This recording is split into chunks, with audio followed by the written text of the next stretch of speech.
Մտնում ենք երթական քարե դուռը Արագածի փեշերին ու ջան գյուղում։ Ժողովուրդ ջան խնդրեմ։ Այսինքն քարե դուռն է։ Էսի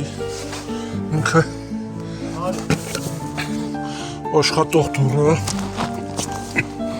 Սենց մտնում ես ներս։ Այսինքն Ձերով կարում է հսկել։ դուռը փակում ես։ Իսա քարերի ներսն է։ Մասկն է դա։ Այդ թափելը մի դեռ փակես բացես, չէ՞։ Իսկ քաշում ես, բացում։